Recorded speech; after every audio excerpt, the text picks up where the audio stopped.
Всем доброе утро, канал Ветер Вольный, канал обо мне, моей жизни, моем устройстве на селе. Меня зовут Павел, если кто вдруг еще не знает или забыл. Это у нас будет третья часть про ремонт бабушкиного дома. Время 9 утра, ночь уже было около нуля, прохладненько, но солнышко потихонечку обогревает все. Немножечко на машине у меня подустало колесико, непонятно почему, приспустело. Ну, сейчас подкачаю. Сейчас подкачаю колесико и стартую к бабушке заниматься домом дальше. Сегодня по плану завершение земляных работ. И нужно сегодня обить дом пленкой, благо ветрозащитной, потому что прогноз становится все менее утешительным. С пятницы обещают сильные ливни, протяженностью аж 5 дней.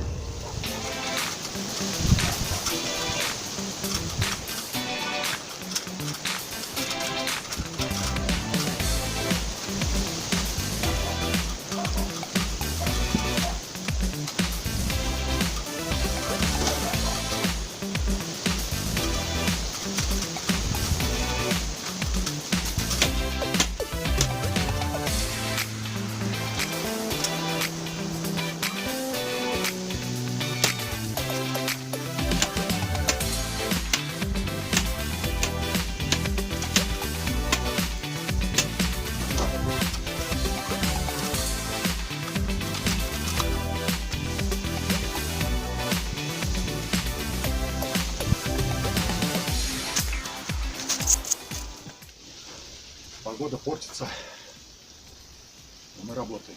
Холодный ветер, с непривычки мерзнут руки.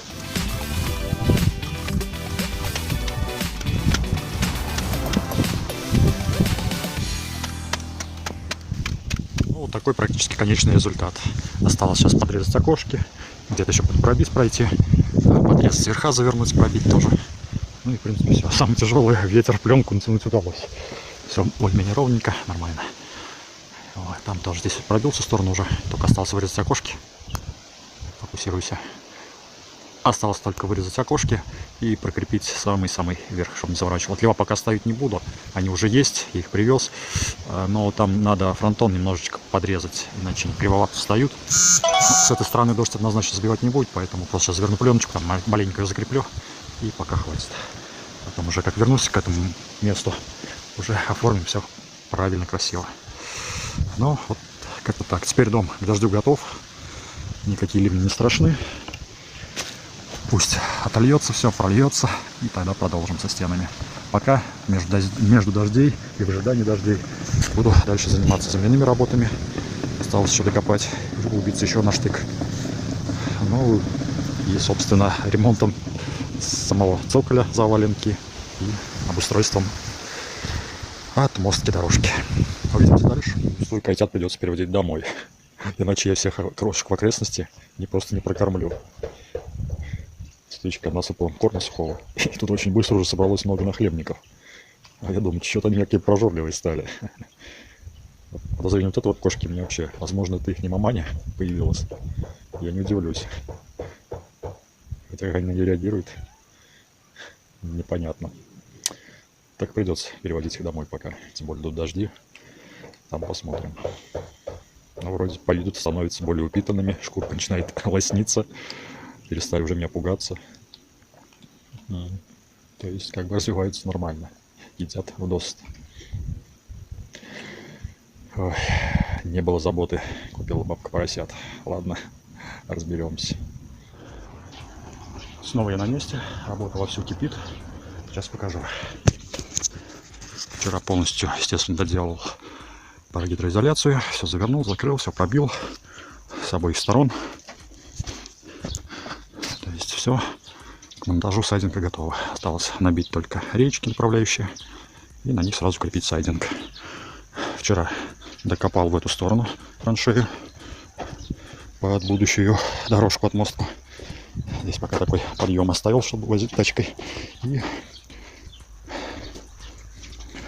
здесь плавно вышел на забор, который, естественно, мешается. Ну, старенький, весь гнилой. Поставил деду задачу в свободное время все тут разгрести, убрать. И вот этот заборчик решил заодно тоже поменяю. Материал, в принципе, у меня весь есть. Здесь скапывать ничего не буду, здесь же земля останется, дорожка будет, вот, грубо говоря, по калитку также. Потом продолжится просто вдоль этой стены дома. Вот. Когда буду уже подходить к моменту заливки, все это уберу, забор старый, сделаю тут 3 ямки, 3 столбика поставлю, ну, 2 на калитку и 1 сюда. Тут пролет 1,2 метра всего, чуть побольше, может, хватит 2 столбиков невысоких. Забетонирую заодно 3 столбика, кину прожелины и посмотрю, либо профлистом, либо металлическим штакетником все это зашью. Вот. Так что уж, если делать, то делать. Взялся, так взялся. А здесь пока угол вот так вот закрыл, чтобы не забивал дождь, который завтра уже ожидаем. Прогноз уже обещает всего лишь 4 дня дождей. Со вторника вроде бы хорошая ясная погода. И как минимум на неделю там прогнозируют. Поэтому, если все нормально, во вторник начну разбирать вот эту стену. Вот. Сегодня у нас четверг, на всякий случай. Вот. С этим понятно. Сейчас занимаюсь чем? Сейчас занимаюсь тем, что начал копать второй слой. Снимаю еще почти на штык, ну, где-то на 3/4 штыка до суглинка. Чуть-чуть захватываю суглинок. Вот видно, водородный слой кончается, начинается суглинок. Немножко тонкий слой снимаю, убираю. И поверх этого вот уже будет сыпаться песок наш, который будет трамбоваться. И поверх него будет идти сюда дальше. Здесь тележку вывалил, чтобы был такой скат, чтобы можно было ходить, не спотыкаться. Вот. Вот ниже уже идет фундамент. Первый ряд кирпича, уже пошел фундамент. Видно, что заливали в землю. Фундамент хороший, бетон мощный. Звенит лопата какие-то. Так, хороший советский бетон. Вот, очищаю тоже до земли. Убираю все. Потом пройду перфоратором, пошибаю еще вот эти вот все шишки, камни, краешки. Потому что буду штукатурку восстанавливать прямо от первого ряда. Там, естественно, ничего штукатурить не буду ниже. Там просто засыпется песком также. Вот. Сейчас решаю вопрос. Если все получится, один момент у меня, то, скорее всего, цоколь будет сделан немножко по-другому. От штукатуры выровняю все вот эти вот ямы, все подлечу это. Все это будет зачищаться еще там до крепкого кирпича. Потом несколько слоев все плиточным клеем все будет забиваться с небольшой армировкой. Через бетон-контакт, естественно, чтобы хорошо держалось. Выровняю плоскость, восстановлю. И, возможно, обошью все это листами полистирола. И заштукатурю. Тогда про заваленку можно будет забыть. И здорово утеплиться низ дома, потому что полы находятся достаточно высоко. То есть это вот все под полом. Холод все равно идет туда. Вот. И немножечко полы должны будут стать потеплее. И также думаю, что, наверное, как минимум на ширину листа сделаю утепленную отмостку. То есть она тут больше метра. На метр, конечно, не будет все это утеплять, смысла нет. Ну вот, грубо говоря, в половину, скорее всего, тоже проложу под бетон листы полистирола, немножко, чтобы утеплить. Вот, собственно, этим и занимаюсь. Скапываю. Пришлось немножко повозиться. Очень много корней от березы и от деревьев, которые тут росли раньше. Видно, вот такие вот корневища. Они хоть полутрухлявые частично, но повозиться пришлось, порубить все это. Это не все корневища, большую часть уже вывезли, выкинули. Это уже немножечко остатки. Немножечко вот эта часть заняла время. Дальше идет все быстрее. Копать уже легче, второй слой гораздо. Стараюсь сегодня закончить с этой работой. Прокопать здесь уже идет уже. Здесь все 80 сантиметров у меня ширина. Докопаю тоже до конца. И если завтра будет даже дождь, там более-менее пасмурно, как-то, ну, терпимо, то займусь уже зачисткой как раз цоколя, и потихонечку можно будет его штукатурить. Потому что этим заниматься можно и в дождливую погоду. Ну, если, конечно, сильных ливней не будет прям уж совсем. Вот. Это даже лучше, он потихонечку схватится, все это потихонечку будет просыхать, будет только крепче.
сказать, сначала не обратил внимания, помимо того, как копаю дальше, увидел, что фундамент залит не целиком бетонным.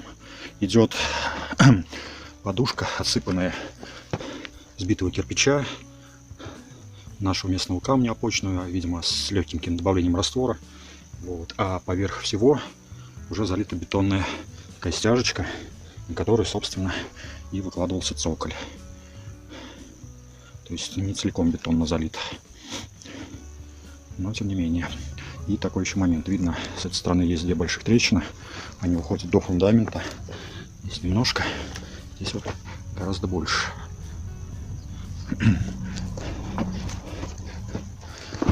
На этой стороне трещин нету. И монтируя стены, в принципе, перекосов дома нет. То есть какая ситуация с домом? Дом 78-го года постройки, то есть дому уже более 40 лет. Долгие годы он стоял без желоба. Желоб появился здесь года 3-4 назад. Раньше его тут никогда не было. Соответственно, вся вода текла под эту сторону. И с годами сторона дала, естественно, большую усадку, чем вот эта часть дома.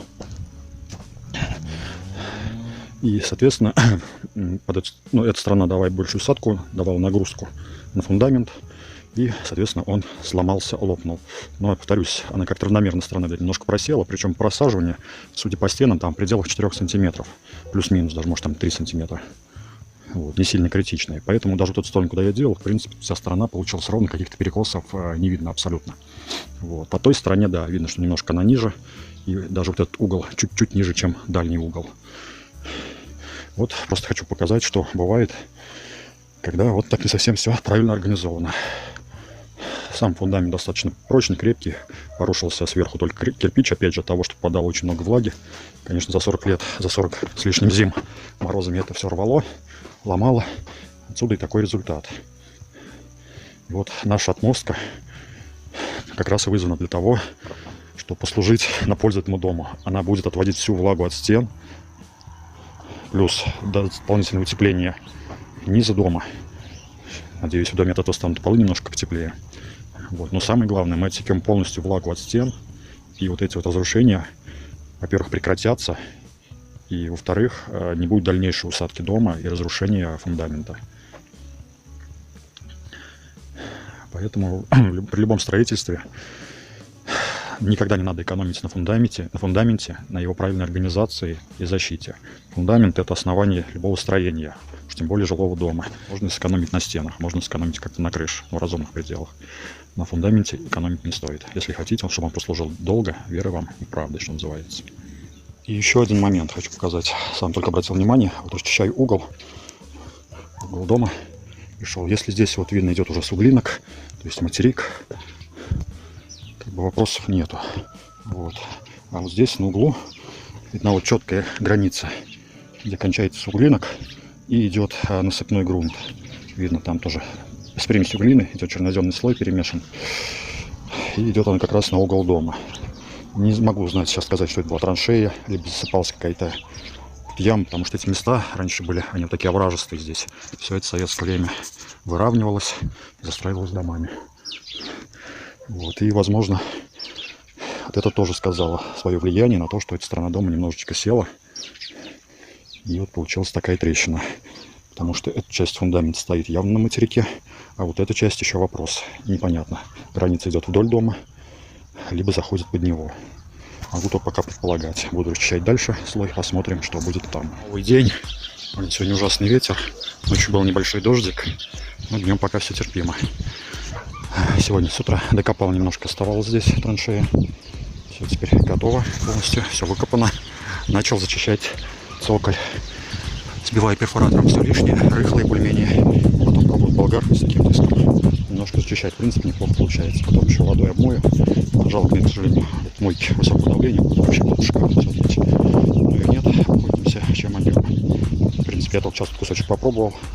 Прошел болгаркой, эту часть перфоратором. Собиваю еще все рыхлое, кирпич рыхлый, какие-то торчащие куски фундамента. Соответственно, вся земля высыпается, подсохла. Вот таким макаром надо сегодня пройти. Все низа, все забить, зачистить, замести. Ну и с этой стороны то же самое. Ну, здесь гораздо меньше. Здесь сохранился лучше штукатурка. В основном угол и немножечко там низа. основная сторона вот эта, конечно. Но это я по-любому сегодня все дочищу, закончу и посмотрю. Постараюсь все это помыть, обмыть, замести. И завтра, если не будет дождя, можно будет нанести бетонный контакт уже. Пусть он пропитывается, подсыхает. И, возможно, опять же, в воскресенье по погоде или в понедельник уже заштукатурю. Сейчас время обед. Уже зовут дедушку с бабушкой обедать. Пойду перекушу. И тогда немножечко поснимаю, покажу процесс.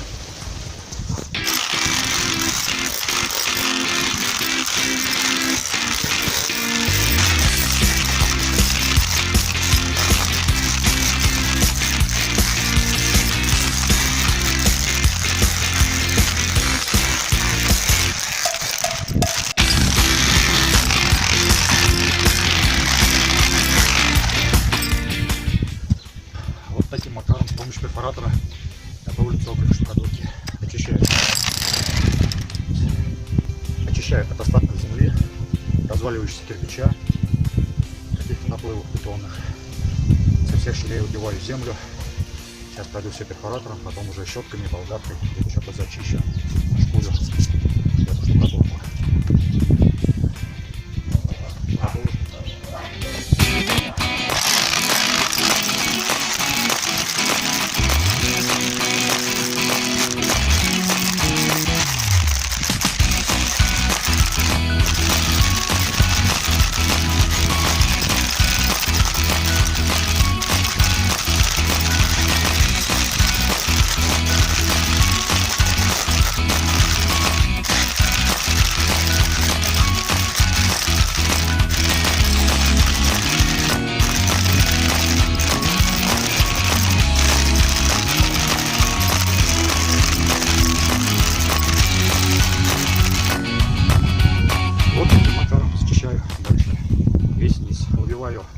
Все, что плохо держится. Как видно, отваливаются куски кирпича, а под ними земля. То есть он уже морозами форму внешности. Это убиваю до более-менее крепкого основания, который потом еще упрочнится с помощью грунтовки. Ладно, и продолжаю. Покажу конечную работу. Вот, зачистил низа полностью. Все, что можно, перфоратором поубивал, обмел, обчистил. Сейчас с помощью болгарки, такого вот металлического диска,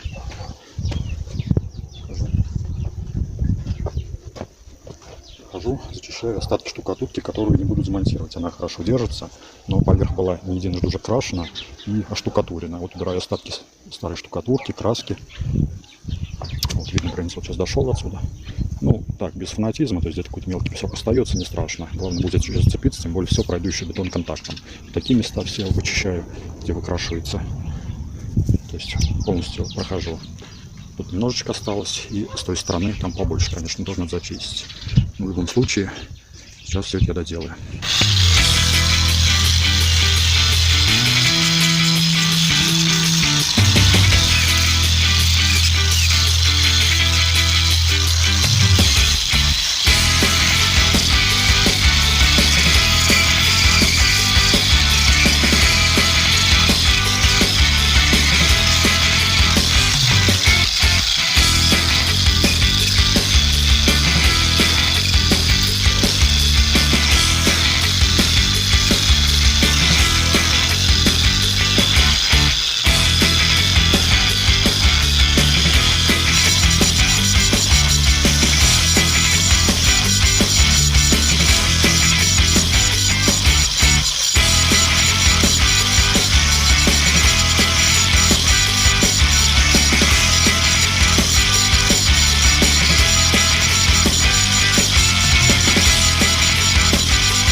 Вчера работал таким металлическим диском, очищал, но он, к сожалению, несколько слоев краски за один проход не берет бетон. Приходится долго скрябать, ну и довольно быстро стачивается диск такой, он не дешевый.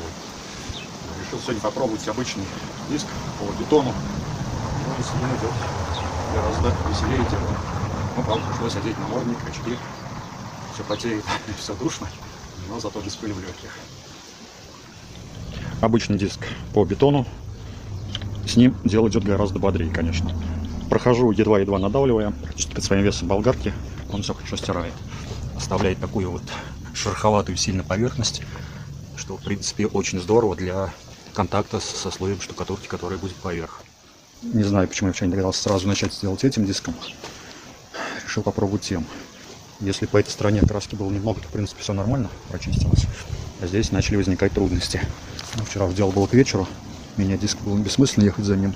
Сколько успел, прошкрябал вчера половину стены. Сейчас повторно иду сразу же этим диском и дальше не продолжу. Сейчас у меня задача все дочистить, обеспылить и пройдусь уже бетон-контактом. Вот. Ну, если кто есть специалист-строитель, я прекрасно знаю про диски алмазной чашки и все прочее, но у меня в наличии нет их. В принципе, мне не особо часто и не нужны. Была бы, конечно, возможность финансовая, я бы скупил все возможное оборудование, инструменты и расходники различные, но все стоит денег. Занимаюсь я много чем. Кто уже со мной немножко видел, но это еще далеко не все то, что я умею, чем я занимаюсь в строительстве. Поэтому просто постоянно иметь в наличии все, что так можно, довольно накладно. Вот. Ну и плюс у нас здесь в деревне, в магазине, естественно, такую чашку не купишь. Ехать из-за нее останавливать работу в Саратов, ну, тоже глупо. Поэтому обходимся вот такими подручными средствами. Ну и, говорю, повторюсь, результат, в принципе, хороший. Стена получается шероховатая, плюс бетонный контакт, штукатурка ляжет идеально.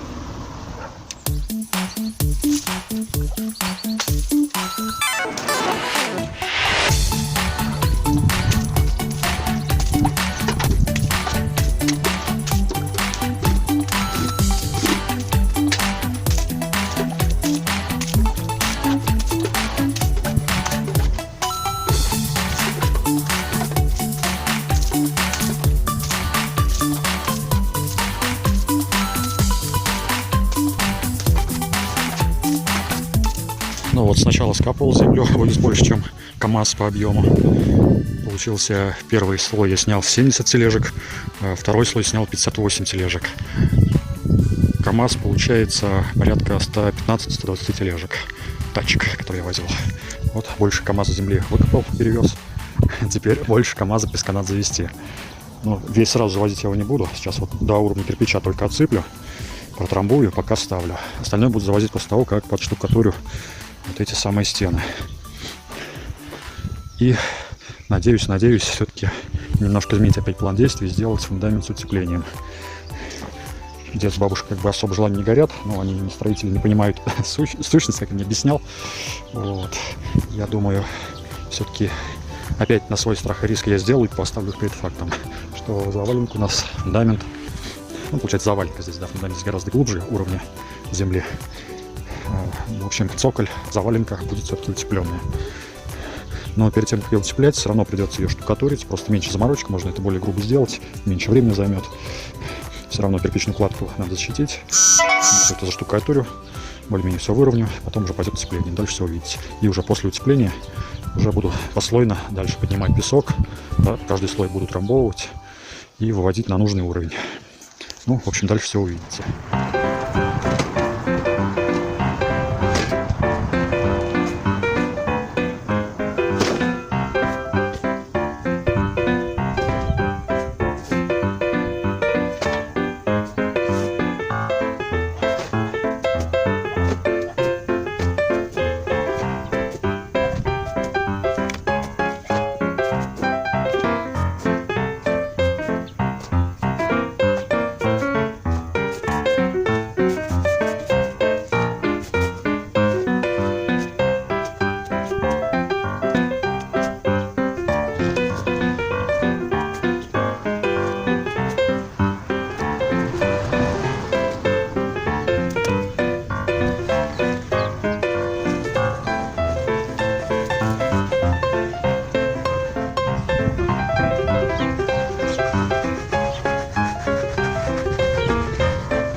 Всем привет!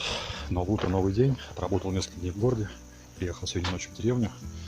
Но через пару дней придется опять вернуться в город. И вообще до конца года придется теперь на работе появляться чаще. Случилась небольшая неприятная ситуация. Один напарник сломал ногу. И теперь мы остались вдвоем. Соответственно, придется появляться на работе чаще.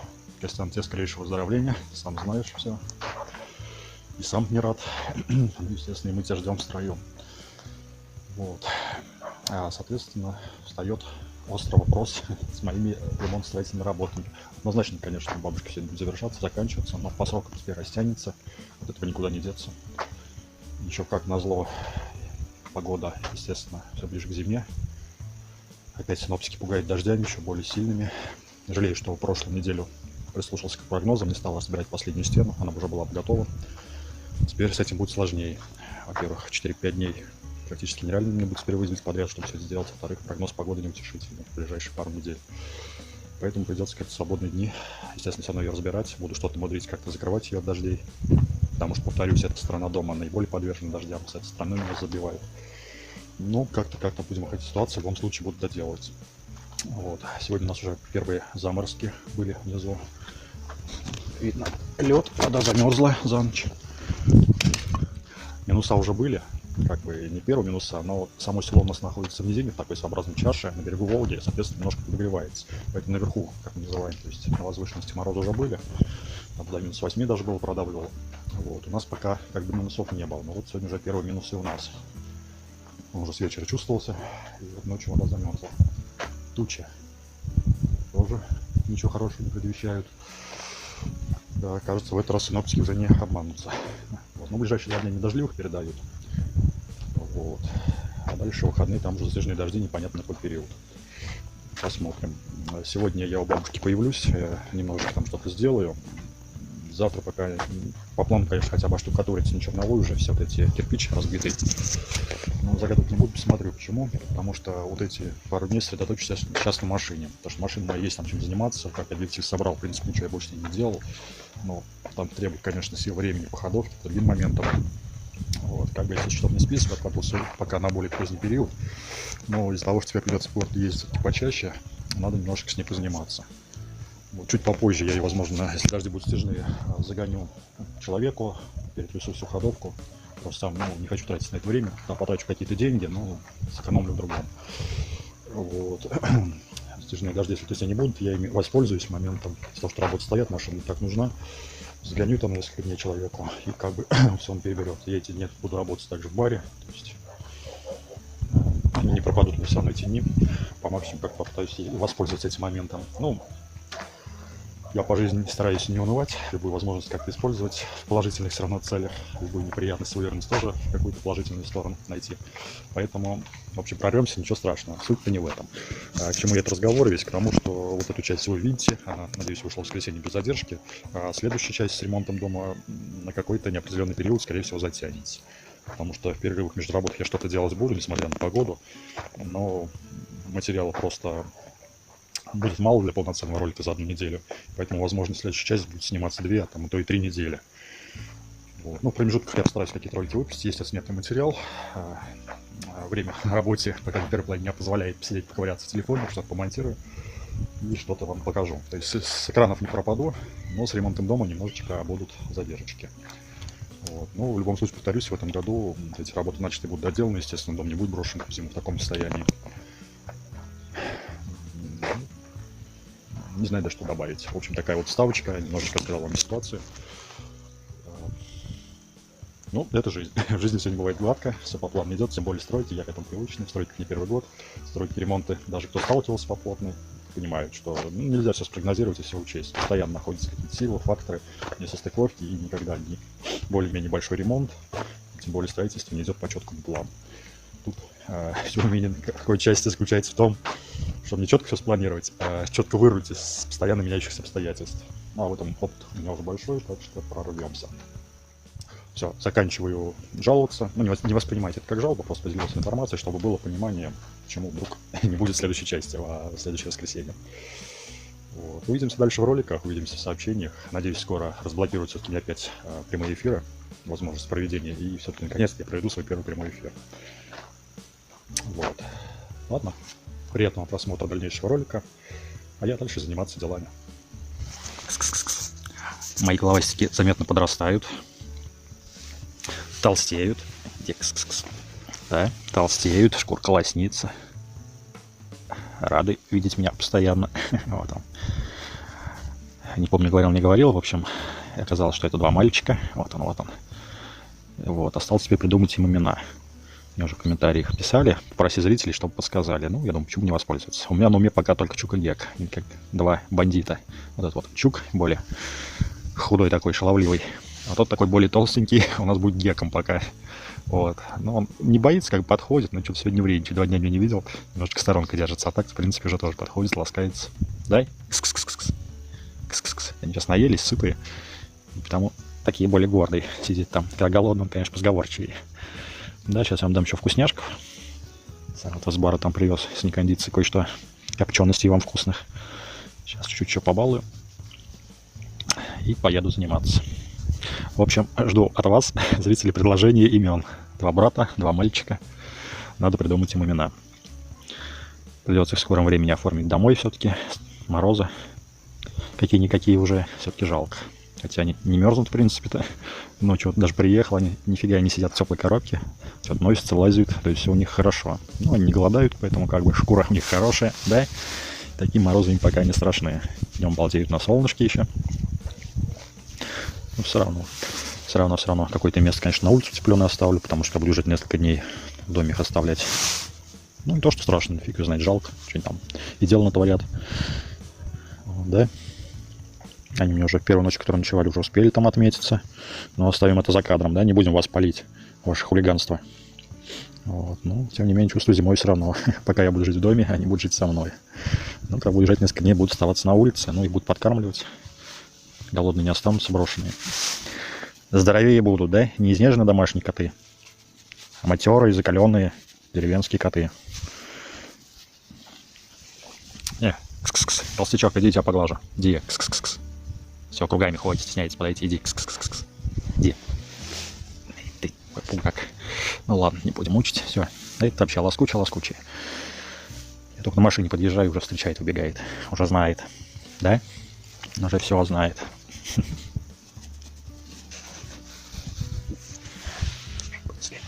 Вот, ну, покажите, что вам тут перепало. А? Вот такие у нас копченые кальмары. Да? Шикуете? Я таких не ем, а вам тут перепали. На работе просто продукт все равно, который начинает уже портиться, естественно, списываем, людям же не продаем. Вот. То есть, в принципе-то они нормальные, конечно, но они уже полежавшие и уже начали покрываться каким-то белым мохом. И, соответственно, все это ушло на списание выкидывать. Но я вот так, когда работаю, то что вот можно собакам, кошкам не выкидываю, забираю, привожу, отвожу вот родителям. Теперь вот своим перепадать будет вкусняшков, да? Там еще рыбка есть копченая, но я думаю, вам ее пока рано. Больно костлявый, не дай бог, что еще. Так что без рыбки обойдетесь. Кальмарчики смотрю им, точнее осьминожки, маленькие осьминожки, зашли им по вкусу. Тогда сейчас отсыплю, оставлю, остальное это из родителям.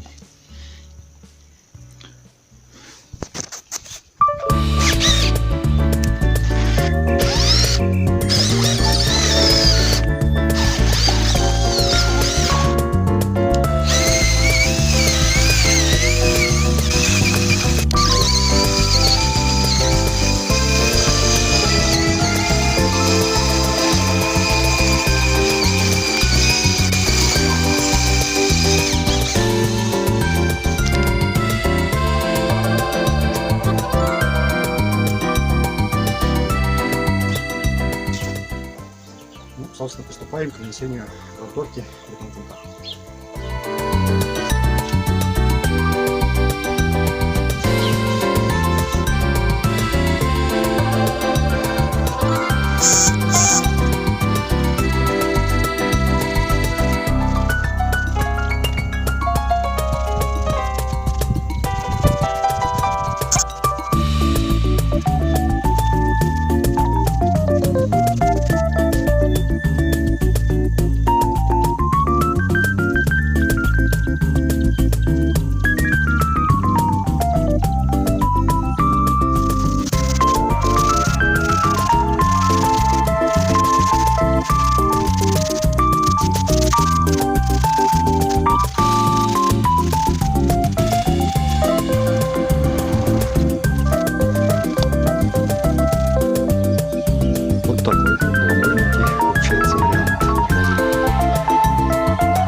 все загрунтую. И плавно перейду на эту сторону. Сегодня я тоже все загрунтую. И оставлю теперь на несколько дней. Высыхает за 3 часа, можно приступать к следующим работам. Но сегодня уже будет поздно, через 3 часа уже стемнеет. А завтра я буду заниматься машиной, о чем уже ранее говорил.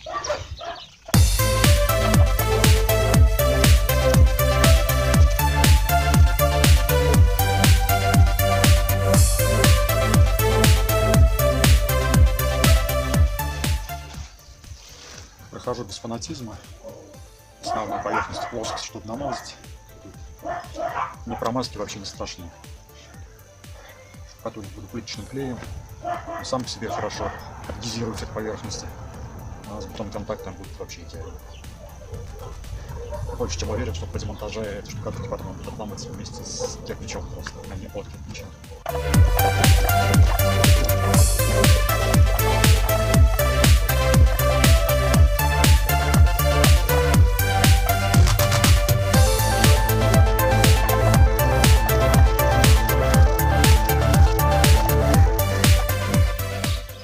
Ну и вот, получился вот такой результат.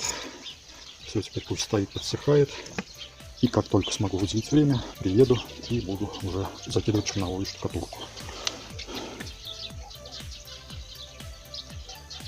Придется переходить, скорее всего, в 3 слоя. Эти самые выбитые места сначала просто накидывать, потом более равнять ее на чистовую. Ну, это не страшно.